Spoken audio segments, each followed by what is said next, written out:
मैं प्रकाश आपका स्वागत करते हैं दोस्तों आपके करंट हेवन के यूट्यूब चैनल पर। दोस्तों आज मिक्स क्वेश्चन लिया गया है, जैसा आपने देखा होगा थंबनेल पे कि मिक्स क्वेश्चन की 100 प्लस क्वेश्चन है जो आपके प्रीवियस ईयर सारे एग्जाम्स में पूछे गए हैं। चाहे आप यूपी टेट की तैयारी कर रहे हो, चाहे सी टेट की तैयारी कर रहे हो, चाहे एस टेट की तैयारी कर रहे हो दोस्तों, चाहे आप टीजीटी पीजीटी की भी तैयारी करते हो, तो उसके लिए बेहतरीन प्रश्न है दोस्तों। सारे प्रश्नों को संकलित करके एक जगह लगभग 100 से प्लस या 2 सेट आएगा। 100 प्लस का जो मिक्स प्रश्न होगा वो 2 सेट लेकर आएंगे हम। बिल्कुल मुफ्त है दोस्तों। और आपको इसका पीडीएफ अगर पाना है तो नीचे टेलीग्राम का डिस्क्रिप्शन में लिंक दिया गया है, आप ज्वाइन हो जाइए टेलीग्राम पर। और पिछला जितना टेस्ट हुआ है सबका वहाँ पर पीडीएफ दे दिया गया है, आप जाके वहाँ पे डाउनलोड कर सकते हैं। तो चलिए एक बार आप फटाफट शेयर कर दीजिए, फिर इसके बाद जितने बच्चे जुड़ते हैं वो एक बार फटाफट शेयर कर देंगे। और जिन बच्चों का जैसे कमेंट, बहुत सारे बच्चे बोलते हैं सर आपका जब कमेंट करते हैं ऑनलाइन पर नहीं जाता है, भैया इसके लिए कुछ जो यूट्यूब की तरफ से दिक्कत है ना, उसके तरफ से दिक्कत होती है, हमारी तरफ से कोई दिक्कत नहीं है। और ना ही ऐसा कोई बाउंडेशन किया गया कि ये बच्चा कमेंट नहीं कर सकता, सारे बच्चे कमेंट कर सकते हैं। ये यूट्यूब की तरफ से दिक्कत होती है, तो हो सकता है बाद में आपका सही हो जाएगा। और अगर कोई प्रॉब्लम्स होती है तो आप ऑफलाइन करिए ना कमेंट, तो उसके लिए आपको नेक्स्ट वीडियो में आपका नाम लेकर या फिर आपकी परेशानी सॉल्व की जाएगी। तो चलिए हम लोग स्टार्ट कर लेते हैं। वन लाइनर है और सारे बच्चे ईमानदारी के साथ प्रश्न का सलूशन करेंगे। लास्ट में ज़रूर बताएंगे कि 105 106 प्रश्न है, कितना उनका सही है, मतलब कितना उनको आ रहा था। चलिए पहला प्रश्न, सदाचार शब्द में कौन सा उपसर्ग होता है, कौन सा उपसर्ग होगा? तो सदाचार में दोस्तों सत्य, सत्य सत्य से बना है ना, सदाचार सत्य प्लस चार, तो सदाचार में सत्य उपसर्ग है। अत्युक्ति शब्द में कौन सा उपसर्ग है? अत्युक्ति में अति दोस्तों आगे है ना, अत्य, अत्य मतलब अति से बना हुआ है, तो अति जो है ना यही हमारा उपसर्ग है दोस्तों। उपसर्ग मतलब समझते हैं, मतलब आगे लग जाना, और प्रत्यय मतलब पीछे लग जाना, ये चीज़ पता होना चाहिए ना। चलिए नेक्स्ट, उच्चारण शब्द में कौन सा उपसर्ग होगा? उच्चारण में उत, उत प्लस चारण आता है ना, तो उच्चारण इस तरह बोलिए, उच्चारण तो उत होगा दोस्तों, ठीक है ना। चलिए आगे चलते हैं। दुस्साहस दोस्तों सारे मिक्स प्रश्न है, इसमें आपको अलंकार मिलेंगे, समास मिलेंगे, सब कुछ मिलेंगे, तो आप लास्ट तक जरूर बने रहिएगा। बेहतरीन प्रश्न है दोस्तों, ऐसे ही एग्जाम में प्रश्न आते हैं, तो हमको 100 से प्लस प्रश्न कराना था, इसमें से हमने ले लिया आपका वन लाइनर। तो वन लाइनर है दोस्तों। और जो बच्चे पिछले टेस्ट नहीं दिए हैं वो देख लें, और जो टॉपिक वाइज कॉन्सेप्चुअल वीडियो है वो प्लेलिस्ट में पड़े हुए हैं, आप आके उसको भी देख सकते हैं। उच्चारण शब्द में कौन सा उपसर्ग होगा? उत प्लस चारण हो गया। नेक्स्ट देखिए, दुस्साहस शब्द में कौन सा उपसर्ग होगा दोस्तों? दुस, दुस होगा, ये आगे है ना दुस, आधा स है तो वही आधा स, इसको ऐसे लिखकर हम हलंत लगा देते हैं, यही आधा स हो जाता है, दुस्साहस। चलिए जो बच्चे जुड़े एक बार शेयर कर देंगे, प्लीज़ एक बार शेयर कर दीजिए आप लोग। नेक्स्ट 5वें नंबर का प्रश्न देख लेते हैं। प्रश्न 5वें नंबर का देखिए, दो भिन्न भाषाओं के मेल से बना शब्द क्या कहलाता है? संकर शब्द कहलाते हैं, आपको पता है ना संकर शब्द होता है। और सब कौन से शब्द होते हैं? संकर होता है जो दो शब्दों से मिलकर बना होता है दोस्तों, संकर, दो शब्दों से मिलकर बने हुए शब्दों को हम क्या कहते हैं? संकर शब्द कहते हैं। चलिए नेक्स्ट, वर्णों के समूह को जिससे कोई निश्चित अर्थ निकलता हो तो उसे क्या कहते हैं? उसे शब्द कहते हैं। अगर कोई भी वर्णों का समूह है, मान लीजिए हम लिखना है हमको कमल, मिलाएंगे तो कमल बनेगा। कमल का मतलब कोई कमल का फूल ही तो होगा, जैसे आपका नाम है, आपका नाम क्या है? वर्णों से मिलकर ही बना है, मतलब शब्द बना, वर्ण से मिलकर शब्द बना। अब शब्द का मतलब अगर कुछ निकल रहा है तो मतलब वह शब्द है, अच्छा शब्द है, मतलब उसका कुछ मतलब निकल रहा है, तो उसमें यह राइट आंसर होगा आपका शब्द। नेक्स्ट चलते हैं। जिन शब्दों की उत्पत्ति व्युत्पत्ति का पता नहीं चलता है उन्हें क्या कहा जाता है? देशज शब्द कहा जाता है। देशज, विशेषज, विदेशज आपने पढ़ा होगा। देशज उन्हें कहते हैं जिनकी व्युत्पत्ति का पता नहीं चलता है दोस्तों, उन्हें देशज कहा जाता है। अगला, लेखक शब्द के अंत में कौन सा प्रत्यय लगा है? लेखक, अक, देखिए लेख प्लस अक करिए तो अक आएगा ना, लेख प्लस अक मत करिएगा, क्योंकि लेख प्लस अक करेंगे तो लेखाक हो जाएगा संधि में। तो लेखक की बात हो रहा है, उसमें सिर्फ आपको देखना है जो ख है ना, इसमें अ छुपा हुआ है, अ प्लस क, तो अक होगा आपका राइट आंसर। नेक्स्ट, धातु में प्रत्यय जोड़ने से बने शब्द को क्या कहते हैं? धातु में अगर प्रत्यय जोड़ते हैं तो कृदंत शब्द बनते हैं। कौन से? कृदंत शब्द बनते हैं दोस्तों, याद रखें, कृदंत, कृदंत शब्द बनते हैं अगर धातु में प्रत्यय जोड़ते हैं तो।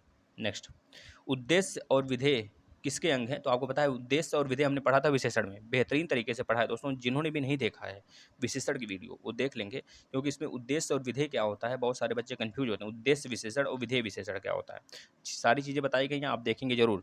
उद्देश्य और विधेय में वाक्य किसके अंग हैं दोस्तों? वाक्य के अंग होते हैं। उद्देश्य और विधेय किसके अंग होते हैं? वाक्य के, याद रखेंगे। चलिए नेक्स्ट, लिंग की दृष्टि से दही शब्द क्या है? तो पुलिंग है। लिंग की दृष्टि से दही शब्द क्या है दोस्तों? पुलिंग है। अच्छा बताएंगे आप, चांदी, फटाफट कमेंट करेंगे। चांदी, चांदी क्या है, लिंग है पुल्लिंग है? अच्छा हम बात करें जो आपका माउंटेन एवरेस्ट, माउंटेन एवरेस्ट की बात करें, बात कर लेते हैं जैसे कि मसालू, मसालू भी एक एवरेस्ट है, बताइए यह क्या है आपका, पुल्लिंग है कि स्त्रीलिंग? फटाफट कमेंट आना चाहिए, सारे बच्चे कमेंट करेंगे। चांदी सोना क्या है, चांदी सोना क्या है, ये दोनों क्या है, हीरा, हीरा ये क्या है बताइए। जितने मेटल होते हैं उसमें अपवाद भी तो होता है, ये चीज़ याद रखेंगे। भूखे को अन्न दो और प्यासे को जल, इस वाक्य में कौन सा कारक है? देखिए कर्ता ने कर्म को करण से, आपने पढ़ा होगा संप्रदान को, के लिए, तो भूखे को अन्न दो, भूखे को अन्न दो और प्यासे को पानी, तो को आ रहा है ना, संप्रदान को या फिर के लिए होता है ना, संप्रदान को के लिए। अपादान से अलग होना, अपादान से अलग होना, अलग होना, कोई चीज़ अगर किसी से टूट के अलग होता है तो वो क्या हो जाता है, उसमें अपादान का यूज होता है। और के लिए, अपादान से अलग, से आएगा या फिर अलग होना का उसमें उच्चारण निकलेगा, अर्थ निकलेगा। जैसे पेड़ से पत्ते टूटे, तो पेड़ से पत्ते क्या हो गए, अलग हो रहे हैं। जैसे पृथ्वी पर कोई चीज़ गिर रहा है, आसमान से कोई चीज़ पृथ्वी पर गिर रहा है, तो आसमान से कोई चीज़ टूट के अलग हो रहा है, तभी तो पृथ्वी पे आ रहा है। तो ये चीज़ें हमारा किस में हो जाती हैं, किस में हो जाती है दोस्तों, अपादान से अलग होना, अपादान कारक होगा। लेकिन इसमें क्या होगा, को आया है तो संप्रदान कारक होगा। हमने विधिवत पढ़ाया है कारक, जो बच्चे नहीं देखे हैं देख लेंगे। नेक्स्ट, को से किस कारक चिन्ह का बोध होता है? को से कर्ता ने कर्म को, कर्ता ने कर्म को। देखिए यहाँ पे को आप कहेंगे सर संप्रदान कारक भी हो सकता है, नहीं, संप्रदान कारक में कुछ चीज़ें होती हैं जो कि हमको क्या कर लाती हैं। जैसे देखिए यहाँ पे आया था ना, भूखे को अन्न दो, भूखे को अन्न दो, तो यहाँ पे रिलेशन बता रहा है ना, को और अन्न, मतलब भूखे का अन्न से इसकी ज़रूरत थी। लेकिन यहाँ पे क्या है, अगर को केवल पूछा जाए, आप देखेंगे कर्ता ने कर्म को करण से, करण से, कर्ता ने कर्म को करण से, अपादान, इस तरह आता है ना दोस्तों, कर्ता ने कर्म को करण से। देखिए अच्छा हम फिर से बताते हैं, इसको ध्यान से देखिएगा आप लोग। हमने क्या बताया, कर्ता ने, कर्ता ने कर्म को, कर्ता ने कर्म को करण से, और द्वारा भी होता है, करण से भी आता है और द्वारा भी आता है इसमें, है ना, करण से और द्वारा भी होता है। संप्रदान को आता है, के लिए आता है, और हेतु, हेतु भी आता है किसमें, संप्रदान में, और निर्मित भी आता है, वास्ते भी आता है। इसके बाद क्या है दोस्तों, संप्रदान के बाद आ जाता है अपादान, अपादान में से आता है, अपादान से आता है। इसके बाद संबंध, अपादान से, और संबंध के लिए क्या होगा, का के की रा रे री ना ने नी हो जाता है। अधिकरण में भीतर हो जाता है, और आपका संबोधन में हो अरे वो, मतलब बुलाने के लिए होता है, या फिर किसी चीज़ को फीलिंग्स के लिए हो जाता है आपका, जिसमें अपॉस्ट्रोफी यूज होता है। अच्छा अब बताइए संप्रदान और कर्म में क्या अंतर है? कर्म का मतलब हो गया दोस्तों, जैसे आप कोई काम कर रहे हैं तो आपके कर्म पर डायरेक्ट इफेक्ट पड़ता है, प्रभाव पड़ता है। लेकिन अगर बात करें संप्रदान में क्या होता है, तो संप्रदान में दोस्तों जिसके लिए कोई क्रिया की जाती है उसे संप्रदान क्रिया कहते हैं, मतलब संप्रदान कारक कहते हैं। जैसे कारक का विभक्ति को भी प्रयुक्त होता है इसमें, किंतु उसका अर्थ के लिए ही होता है। ठीक है, याद रखें, इसका अर्थ के लिए ही होता है संप्रदान में, तो आप कभी कंफ्यूज नहीं होंगे। को आया है तो आपका कर्म कारक हो सकता है। तो ऐसी बहुत सारी चीज़ें, जैसे अगर बात करें संबंध कारक में, संबंध कारक में हमेशा संबंध की बात करेगा, जैसे मेरी, मेरा, मेरे, अपने, अपनी, अपने, ये सब आएंगे, समझ रहे हैं, उनका, उनकी, ये सारी चीज़ें आएंगी। इसी तरह संबोधन में कोई चीज़ अगर, जैसे आपका अगर बात करें जिस शब्द से किसी को पुकारने का बोध हो, पुकारा जाए, वो उसमें संबोधन, संबोधन करना, संबोधन मतलब पुकारना। और अधिकरण में क्या हो जाएगा, अधिकरण में हो जाएगा दोस्तों किस आधार पर अधिकरण का होता है बोध, तो बता देंगे दोस्तों, संज्ञा के जिस रूप से क्रिया के आधार का बोध हो उसे हम क्या कहते हैं, अधिकरण कारक कहते हैं। जैसे मेज पर कोई चीज़ रखा है, जैसे 3 मिनट में कोई चीज़ हो रहा है, 4 मिनट बाद कोई चीज़ होने वाला है, तो ये सारी चीज़ें है ना, तो याद रखेंगे। और अगर पत्ते पत्ते वगैरह पे कोई किसी से अलग हो रहा है तो उसके लिए अपादान कारक होता है, उसमें कन्फ्यूज नहीं होना है। अलग होने का मतलब से या फिर के लिए भी आ जाता है ना, याद रखेंगे। संप्रदान के लिए आगे चलते हैं, संप्रदान के लिए नहीं जी, संप्रदान के लिए नहीं, अपादान से, अपादान से होता है, से का मतलब अलग होना है, बस इतना याद रखेंगे, ठीक है ना। चलिए अगले प्रश्न पे चलते हैं। देखिए बेहतरीन तरीके से पढ़ाया गया, आप लोग देख लेंगे, कन्फ्यूजन है तो। प्रश्न, हे राम तुम कहाँ हो, तो संबोधन होगा, क्या होगा दोस्तों, संबोधन होगा, हे राम तुम कहाँ हो, संबोधन हो जाएगा। वाह, वाह नारूढ़ शब्द में कौन सा कारक है, तो अधिकरण कारक है, वाह नारूढ़ में अधिकरण कारक होगा दोस्तों। चलते हैं नेक्स्ट पेज पे। घड़ों, घड़ों पानी पड़ना, मुहावरे का अर्थ क्या है, घड़ों पानी, घड़ों पानी पड़ना, मतलब घड़ों पानी पड़ना मतलब लज्जित हो जाना, घड़ों पानी पढ़ना का लज्जित होना। कलम तोड़ना का अच्छा लिखना, कलम तोड़ना का क्या होगा, अच्छा लिखना होगा दोस्तों, इसको आप दिमाग में सेट कर लेंगे। चाँद पर थूकना मतलब असंभव काम कर लेना। चाँद पर कोई थूक सकता है क्या? मतलब असंभव कार्य करना होगा इसका राइट आंसर। नेक्स्ट 9 2 11 होना, भाग जाना, ये तो कौन नहीं जानता है। 20वें का बाधा डालना मतलब रोड़ा अटकाना। बाधा डालने का मुहावरे का अर्थ क्या है? रोड़ा अटकाना होगा। नेक्स्ट प्रश्न अंधे की लकड़ी बनना मतलब किसी का सहारा बनना। दोस्तों देखिए दादी वगैरह होती है घर में तो आप लोग उनको पकड़ के इधर उधर करते हैं ना, ले जाते हैं। तो अंधे मतलब कि एक ऐसी मतलब उनका आप सहारा बन जाते हैं। एक तरह से वो कहती है ना बार बार, अगर हमारे बुढ़ौती का सहारा हो तो अंधे की लकड़ी का सहारा का मतलब वही हो गया कि आप एक सहारा उनका बन गए, अंधे की लकड़ी बन गए। ठीक है ना, इस तरह याद रखिएगा। कान भरना मतलब कि चुगली कराना, चुगली करना। नेक्स्ट 23 नंबर का प्रश्न आग में घी डालना मतलब भड़काना। भड़काना किसी चीज़ को, कोई दो झगड़ा हो रहा है किसी दो भाइयों के बीच में, एक भाई की तरफ से आप गए भैया ये आपको बहुत भला बुरा कहा है, तो आप जाएंगे, जिस भाई से कहा गया वो भाई जाएगा उनसे लड़ाई लड़ेगा। मतलब क्या कहिए आप, मित्रों में देखिए झगड़ा लड़ाते हैं हम लोग मजाक मजाक में, तो क्या होता है आग भड़का देते हैं, आग में घी डाल देते हैं, है ना, समझ रहे हैं। नेक्स्ट 24 नंबर का प्रश्न कलई खुलना मतलब कि पता है भेद प्रकट होना। अगर कोई मित्र है आपसे कुछ छुपा रहा है लेकिन कुछ दिन बाद आपको उसके बारे में पता चल जाता है तो कहते हैं हाँ भेद खुल गया, ठीक है, आप झूठ बोल रहे थे, इस तरह। 25 नंबर औंधी खोपड़ी। औंधी खोपड़ी मतलब मूर्ख होना। औंधी खोपड़ी मतलब मूर्ख होना दोस्तों।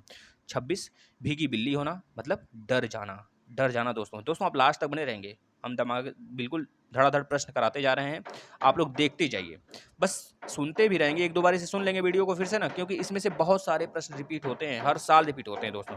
देखने में तो ईजी है, सुनने में भी ईजी है, लेकिन आपको पता है यही सारे प्रश्न पूछे जाते हैं। कवित्री शब्द का शुद्ध शब्द क्या है? कवियत्री लिखा है यहाँ पे, कवियत्री होता है। और ये चीज ध्यान रखेंगे, य में छोटी की मात्रा और त्र में बड़ी की मात्रा होती है ना। विदुषी। विदुषी शब्द का शुद्ध क्या है? तो विदुषी इस तरह होगा, विदुषी। देख लीजिए किस तरह होगा दोस्तों। इसमें देखिए क्या लिखा है, विदुषी, इसमें विदुषी, इसमें कुछ अंतर तो नहीं दिख रहा है हमें ना, देखिए तो विदुषी कुछ अंतर है जी हाँ। ये जो आपका दिख रहा है बड़ी की मात्रा है, ये छोटी की मात्रा है, वह में देख लीजिए पता चल जाएगा। नेक्स्ट अगले प्रश्न 29 नंबर के प्रश्न पे चलते हैं। अंतर्ध्यान शब्द का, अंतर्ध्यान शब्द का शुद्ध शब्द क्या है? हम लोग 28 नंबर कर लिए थे ना, चलिए 29 नंबर। अंतर्ध्यान शब्द का शुद्ध शब्द क्या होगा? तो अंतर्धान होगा। क्या होगा? अंतर्धान दोस्तों। अंतर्ध्यान नहीं होता है, अंतर्धान होता है, याद रखेंगे। उज्ज्वल, उज्ज्वल में दो आधा ज होंगे, एक पूरा ज इसमें दिया है तो मतलब गलत है। दो जिजीविषा, देखिए बहुत बार ये पूछा जाता है दोस्तों, उज्ज्वल हो गया, अंतर्ध्यान हो गया, जिजीविषा हो गया। जिजीविषा में देख रहे हैं दोनों बड़ी की मात्रा लगा दिया है, तो याद रखेंगे ज में एक छोटी की मात्रा रहता है, फिर दूसरे ज में क्या रहता है? बड़ी की मात्रा रहता है, याद रखेंगे। और व में भी छोटी की मात्रा होती है, इसलिए याद रख लेंगे। नेक्स्ट युधिष्ठिर, युधिष्ठिर नहीं होता, युधिष्ठिर होता है। क्या होता है? ठ होता है यहाँ पे। सारी चीज़ें सही है, बस यहाँ पे ठ लगा दीजिए। चलिए आगे चलते हैं। कुदुमनी, कुदुमनी, कुमुदनी, कुमुदनी, यहाँ पे कुमुदिनी होता है, पता है कमल की पर्यायवाची है, कुमुदिनी होता है। दी यानी कि छोटी की मात्रा हमको लगाना पड़ेगा यहाँ पे, समझ रहे हैं, ये गलत है, यह सही है, यह सही है, कुमुदनी। नेक्स्ट वाल्मीकि, वाल्मीकि लिखा है, वाल्मीकि होता है, वाल्मीकि क्या होता है? वाल्मीकि दोस्तों, याद रखेंगे।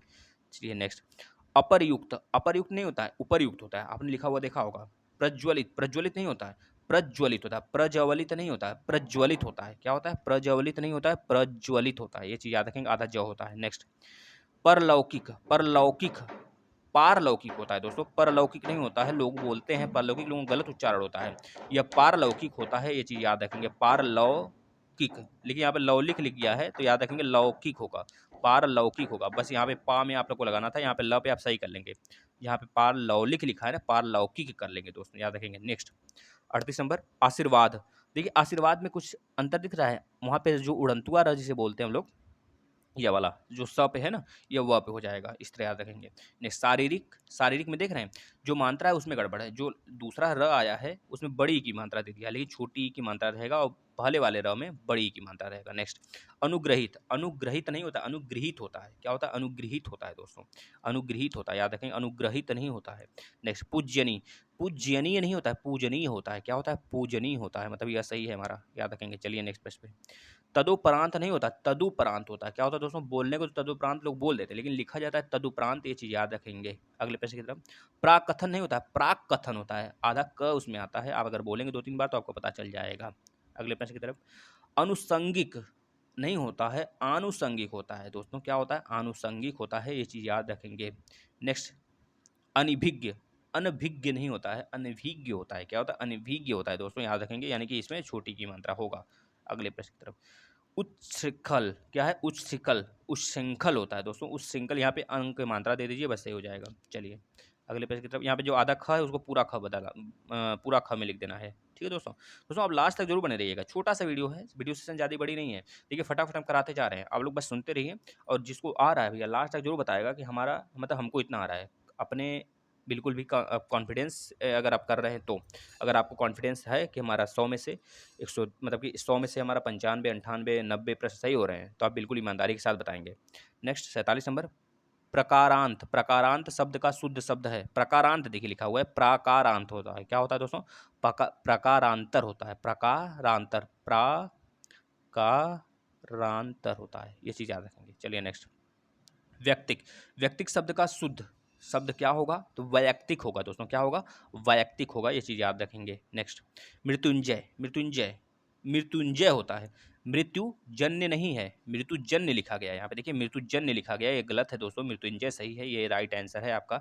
अनेकों एग्जाम में पूछा गया है, आप मान नहीं सकते हैं। हम जब आपको आपके सामने इतने सारे टेस्ट करा देंगे दोस्तों, फिर इसके बाद टेस्ट सीरीज एक दिन और लेकर आएंगे, जो आपका डायरेक्ट पेपर में पूछा गया है। तो उसको जब लेकर आएंगे तो आप खुद देखेंगे हाँ हमारे पेपर में ये सारी चीज़ें हैं जो सर ने कराया है।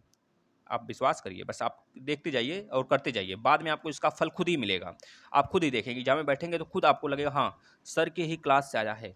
याद रखेंगे। अन्वेषण शब्द का शुद्ध शब्द क्या होगा? तो अन्वेषण होगा, अन्वेषण नहीं होगा, अन्वेषण।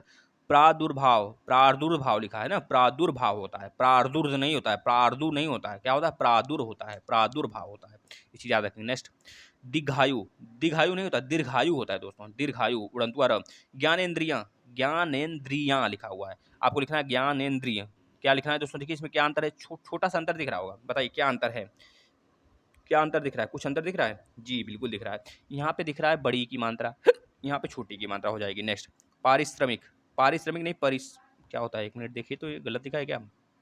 अच्छा, यहाँ पे श्रा लिखा है दोस्तों, श्रा लिखा है, पारिश्रामिक नहीं, पारिश्रमिक होता है, ये चीज़ याद रखेंगे। कभी भूल कर भी आप परिश्रमिक नहीं लिखेंगे, परिश्रमिक ये भी ऑप्शन में रहेगा आपके, लेकिन आप गलत करके आएंगे दोस्तों तो ये गलत हो जाएगा, आपका पारिश्रमिक होता है, ये चीज़ याद रखेंगे। देखिए इसमें छोटी की मात्रा होती है, इसमें भी छोटी की होती है, ये चीज़ याद रखेंगे। अनुच्छेद में क्या होता है? अनुच्छेद, अनुच्छेद ये तो लिखा है, अनुच्छेद थोड़े होता है, अनुच्छेद होता है ना, यह सही है। अंतर्निर्मित, अंतर्निहित होता है दोस्तों, अंतर्निर्मित कुछ नहीं होता, ये रॉन्ग है, आपका अंतर्निहित सही है। नेक्स्ट, प्रदर्शनी। प्रदर्शनी क्या होता है बताइए? प्रदर्शनी थोड़े होता है, प्रदर्शनी ना होता है, यह सही है। नेक्स्ट, संग्रहित। संग्रहित, संग्रहित में जो वहाँ पे छोटी की मात्रा दिया वह छोटी नहीं बड़ी की मात्रा होगी, ये चीज़ याद रखेंगे। पैतृक, पैतृक नहीं होता है, पैतृक होता है। क्या होता है? पैतृक, यह होता है सही। पैतृ त्रि, यह देखिए आपको बोलने में सुनने में तो सही लगेगा, लेकिन अगर जो बच्चा 2-3 बार देखा होगा बोला होगा ना, बोलने से दोनों सही लग रहे हैं, लेकिन आप अगर देखेंगे तब जाके आपको लगेगा हाँ ये गलत है ये सही है, यानी कि पैतृक होगा। सत्य बोलने वालों को क्या कहते हैं? अब यहाँ पे आ गया एक शब्द के लिए, एक वाक्य के लिए एक शब्द आपको बोलना है। कोई वाक्य दिया है, आपको उसके लिए एक शब्द बताना है। सत्य बोलने वाला सत्यवादी होता है, हम लोग बोलते हैं हरिश्चंद्र सत्यवादी, तो यह आपका राइट है। जिसका कंठ नीला रंग का हो उसे क्या बोलते हैं? नीलकंठ बोलते हैं। अब नीलकंठ में कौन सा समास है, कौन बताएगा? कर्मधारय है कि बहुब्रीहि है? बताइए, कर्मधारय है कि बहुब्रीहि है? फटाफट आप लोग बता दीजिए। समाज जिसको पढ़ना है बेहतरीन तरीके से ट्रिक से, तो चैनल के प्लेलिस्ट में आएंगे, बिल्कुल आसानी से उनको पढ़ाया गया है, सारे समाज ट्रिक से, बिल्कुल कॉन्सेप्ट के साथ बोर्ड पे पढ़ाया गया है भैया। ये तो टेस्ट सीरीज है आपका। किसी दूसरे की वेदना में सहभागी बनना के लिए एक शब्द क्या होगा? संवेदना होगा। किसी की अगर आप वेदना में भाग ले रहे हैं तो संवेदना ही तो होगा। किसी पद के अंतिम अक्षर से नया पद प्रारंभ करने के खेल को क्या कहते हैं? अंताक्षरी कहते हैं। आपको पता है ना, अंताक्षरी लोग खेलते थे, लास्ट वाला अगर वर्ड जिस पे गिर गया अब वहाँ से वो सिंगिंग या फिर गाना स्टार्ट करेगा। जो आंखों के सामने ना हो उसे क्या कहेंगे? परोच कहेंगे दोस्तों, परोच कहते हैं। जो आंखें के सामने ना हो उसे क्या कहेंगे? परोच कहेंगे। चलिए नेक्स्ट, जिसकी तिथि निश्चित ना हो तो अतिथि। अतिथि कभी भी आ सकते हैं, है ना, अतिथि देवो भव, आपने देखा होगा मूवी। जो वेद में विश्वास करते हो उसे आस्तिक कहते हैं, और जो वेद में विश्वास नहीं करते उसे नास्तिक। एक तरह से यह समझ लीजिए, जो भगवान में विश्वास करते हैं उसे हम आस्तिक कहते हैं, और जो विश्वास नहीं करते नास्तिक। अलादीन का चिराग मतलब कि अभिषिप्त वस्तु, अभिषिप्त वस्तु। पश्चिमी हिंदी की सर्वाधिक प्रमुख बोली कौन सी है? ब्रजभाषा। पश्चिमी हिंदी में सबसे ज़्यादा कौन सी बोली जाती है? ब्रजभाषा। ठीक है, याद रखेंगे। जिसके देखिए पश्चिमी हिंदी में आपको पता है दोस्तों, कोंकणी, मणिपुरी ये सब आ जाते हैं, ये चीज़ याद रखेंगे, है ना। जिसके पेट में माँ ने रस्सी बांध दी हो उसे क्या कहते हैं? दामोदर कहते हैं दोस्तों, दामोदर भगवान। आपको पता होगा किसको दामोदर कहा जाता है? दामोदर, दामोदर जिसके उदर में बताइए दामोदर किसे बोला जाता है? जो ही भाई गणेश भगवान जी को दामोदर ही बोला जाता है ना। गिरा हुआ के लिए एक शब्द क्या होगा? पतित होगा। पतित, पतित मतलब गिरा हुआ। ठीक है, नेक्स्ट। आप लोग लास्ट तक बस बने रहिए भैया। देखिए सारी चीज़ें हैं आपके लिए ही बनाई जाती हैं, की जाती हैं, तो आप लोग का काम है कि आप लोग इससे ज़्यादा शेयर करेंगे और 2 से 3 बार देख लेंगे इस वीडियो को ना। इसके बाद सारे क्वेश्चन कन्फर्म हो जाएंगे दोस्तों। मोक्ष की इच्छा रखने वाला वाक्य के लिए एक शब्द क्या होगा? मुमुक्षु। आपने बहुत बार देखा होगा, मुमुक्षु बहुत बार एग्जाम में आया है। कोई भी सेट उठा लीजिए, कहीं का भी सेट उठा लीजिए दोस्तों, पूछा गया है। जो शुद्ध, जो युद्ध में स्थिर रहता है, युधिष्ठिर। युधिष्ठिर पता है पांचों पांडवों में सबसे बड़े भाई थे। युगों से चले आने वाले वाक्य के लिए एक शब्द क्या है दोस्तों? सनातन। आपको पता है युगों युगों से चले आने वाले सनातन कहते हैं, याद रखेंगे। जो चीज़ें चली आ रही हैं, जैसे कि हम लोग के मम्मी पापा दादा दादी ये लोग सिखाते हैं ना, जो चीज़ें हैं, जैसे कि कभी आपने सुना होगा कि बृहस्पतिवार को शैम्पूल बाल बाल में नहीं लगाइए, तेल जो है कि बृहस्पतिवार को सर पे मत लगाइए। ये सब क्या है? युगों युगों से चले आ रहे हैं, एक तरह से ढोंग दोस्तों जिसे बोलते हैं, लेकिन इसका कारण कुछ दूसरा होता है। जो कारण था दोस्तों खत्म हो गया, और जो लोग घर में मानते हैं, पूजा पाठ बहुत ज़्यादा करते हैं, उनके घर में ये सारी चीज़ें देखने को मिल जाती हैं। वैसे करना चाहिए, हिंदू धर्म में जो चीज़ें चल रही आ रही हैं, अगर वो लोग मान रहे हैं तो बहुत अच्छी बात है, लेकिन आने वाले टेक्नोलॉजी के समय में दोस्तों बढ़ती टेक्नोलॉजी में ये चीज़ें सब खत्म हो जाने वाली हैं, विलुप्त हो जाएंगी एक ना एक दिन, है ना। चलिए, जो लोग मानते हैं बहुत अच्छी बात है, जो लोग नहीं मानते उनके लिए भी बहुत अच्छी बात है। नेक्स्ट 74 नंबर का प्रश्न, जिसके पास कुछ भी ना हो, वाक्य के लिए एक शब्द क्या होगा? अंकिचन होगा। क्या होगा दोस्तों? अकिंचन, अकिंचन होगा, ये चीज़ याद रखेंगे। नेक्स्ट, ऐसा कवि जो तत्काल रचना करता हो, वाक्य के लिए एक शब्द क्या होगा? आंसू कवि होगा। आंसू कवि होगा। क्या होगा? आंसू कवि होगा। नेक्स्ट, अगला प्रश्न, जिसका कोई आकार न हो, वाक्य के लिए एक शब्द क्या होगा? निराकार होगा। क्या होगा दोस्तों? निराकार होगा। क्या होगा? निराकार होगा। अगले प्रश्न, गुण दोष का विवेचन करने वाला, वाक्य के लिए एक शब्द क्या होगा? समालोचक होगा। क्या होगा दोस्तों? समालोचक होगा, ये चीज़ याद रखेंगे। नेक्स्ट प्रश्न, जो देखने में प्रिय लगता हो, वाक्यांश के लिए एक शब्द क्या होगा? प्रियदर्शी होगा। नहीं, यही तो होगा, प्रियदर्शनी जहाँ पे लिखा है ना, वो चीज़ भी सही कर देंगे आप। नेक्स्ट देखिए, जो देखने में प्रिय लगता है, प्रियदर्शी। जो बहुत ही अच्छा है, इस तरह भी लिखेगा तो उसको अभी प्रियदर्शी ही हो जाएगा। कनक कनकते सौगुनी मादकता अधिकाय, वाक्य में कौन सा अलंकार है भैया? कितनी बार बताया गया है आपको, बताइए। यही तो बताया गया था, अगर कोई भी 2 शब्द आ जाए, एक ही शब्द आ जाए 2 बार या फिर 3 बार, एक शब्द की बार-बार पुनरावृत्ति हो जाए और उसका अर्थ अलग-अलग हो, तो यमक अलंकार होता है। श्लेष में क्या होता है ये? श्लेष में इसी का उल्टा होगा। श्लेष में एक ही शब्द का बहुत मतलब निकल जाता है, समझ रहे हैं ना? चिपका होना, श्लेष का मतलब चिपका होना होता है। देवनागरी लिपि का दूसरा नाम क्या है? लोकनागरी, याद रखेंगे। हिंदी भाषा का जन्म हुआ है अपभ्रंश का, और अपभ्रंश भी कहाँ से आया है दोस्तों? संस्कृत भाषा से। वैसे हिंदी की जननी कहा जाता है संस्कृत को, ये चीज़ याद रखेंगे। हिंदी की जननी होती है संस्कृत, लेकिन अगर पूछा जाता है हिंदी भाषा का जन्म कहाँ से हुआ है, तो बता देंगे दोस्तों अपभ्रंश, याद रखेंगे, भूलेंगे नहीं। दक्षिण भारत में हिंदी प्रचार सभा का मुख्यालय कहाँ है? तो चेन्नई बता देंगे दोस्तों, चेन्नई में। दक्षिण भारत की पूछा गया है, ये चीज़ याद रखेंगे। अगर पूछा जाता है पूर्व में कहाँ पर है, तो बताएंगे कोलकाता में दोस्तों, याद रखेंगे। अगर पूछा जाता है पश्चिम में कहाँ पर है, सॉरी दक्षिण, केवल पश्चिम में पूछा जाता है, तो पश्चिम में अगर पूछा जाता है मुंबई बता देंगे दोस्तों। ये चीज़ें हैं जो आपको याद करनी है, रटनी है, चाहे जैसे दोस्तों। ये आपका रटा हुआ पोर्शन है। वर्तमान हिंदी का प्रचलित रूप क्या है? खड़ी बोली। खड़ी बोली ही तो सभी लोग बोलते हैं, हम आप सभी लोग, ये सब क्या बोल रहे हैं? खड़ी बोली ही है। भारतीय संविधान में किन अनुच्छेदों में राजभाषा संबंधी प्रावधानों का उल्लेख है? दोस्तों 343 से लेकर 351 तक। दोस्तों अगर पूछा जाए हमारे संविधान में कितनी भाषाएं हैं, तो 22 भाषाएं हैं। हमारे मूल संविधान में 14 भाषाएं थी।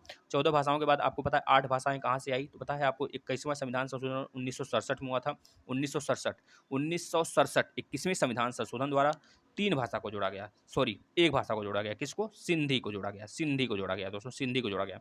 इसके बाद आपका संशोधन होता है कि कौन से नंबर का? 71वें नंबर का संशोधन होता है। कब होता है? 1991 में होता है। 1991 में होता है 71वें नंबर का संविधान संशोधन दोस्तों।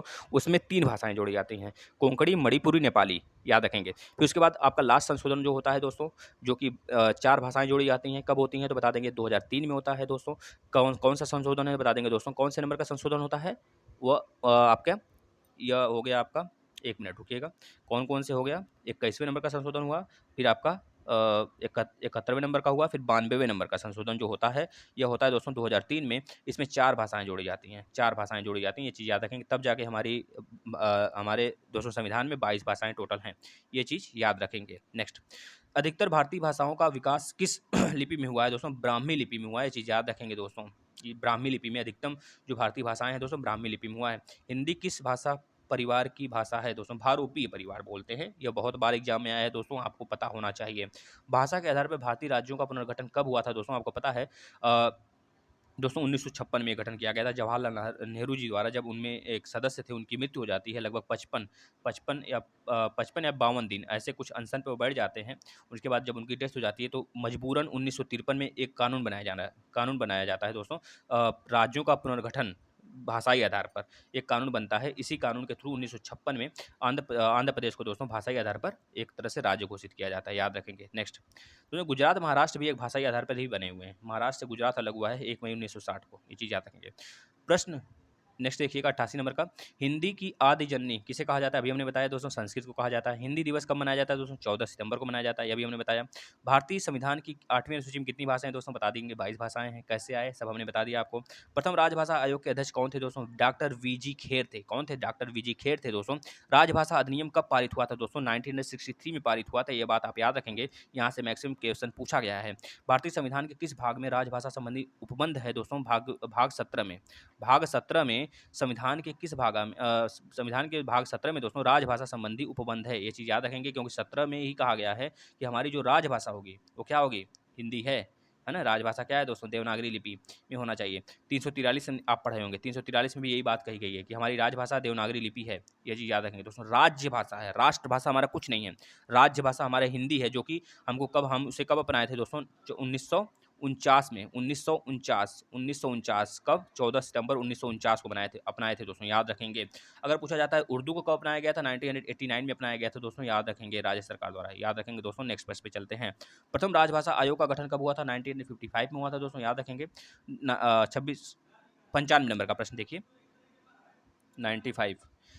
26 जनवरी 1950 को भारतीय संविधान जब लागू हुआ तो उस समय 8वीं अनुसूची में कितनी भाषाएं थी? हमने बताया दोस्तों 14 भाषाएं थी। सिंपल सी है, फटाफट कर लीजिए। नेक्स्ट, राजभाषा आयोग के गठन का अधिकार किसे है दोस्तों? राष्ट्रपति को है, वही गठन करते हैं। उसमें जो मुख्य होते हैं, मुखिया उसके कौन होंगे? अध्यक्ष कौन होंगे? राष्ट्रपति चुनते हैं दोस्तों। नेक्स्ट, भाषाई आधार पर सर्वप्रथम किस राज्य की गठन हुआ दोस्तों? आंध्र प्रदेश का हमने बता दिया। मगही किस उपभाषा की बोली है दोस्तों? मगही आपको पता है, मगही यह बिहारी बोली है दोस्तों, याद रखेंगे। मानक देवनागरी वर्णमाला किस वर्ष में प्रकाशित हुई थी दोस्तों? 1966 में प्रकाशित हुआ था, यह बात याद रखेंगे। भारतीय संविधान में किस अनुच्छेद में राजभाषा आयोग के गठन का उपबंध है दोस्तों? 344(1) में किया गया है, यह बात याद रखेंगे, अनुच्छेद है यह। वर्तमान यानी वर्तमान का मानवीकरण, हिंदी वर्तनी का मानवीकरण किस वर्ष में प्रकाशित हुई थी? 1967 में हुआ था मित्रों। आगे चलते हैं। प्रादेशिक भाषा का उपबंध किस अनुच्छेद में है? तो अनुच्छेद नंबर 345 में है दोस्तों, यह बात भी याद रखेंगे। नेक्स्ट प्रश्न पे चलते हैं। किस तिथि को हिंदी को राजभाषा बनाने का निर्णय लिया गया था दोस्तों? 14 सितंबर 1948 होगा दोस्तों। वहाँ पे हमने 1949 बता दिया था ना, यह रॉन्ग हो गया थोड़ा सा, इसको सही करेक्ट कर लेंगे। 1948 सही है आपका, 1949 नहीं दोस्तों, 1948। 14 सितंबर 1948 को हिंदी को राजभाषा बनाया गया था, याद रखेंगे।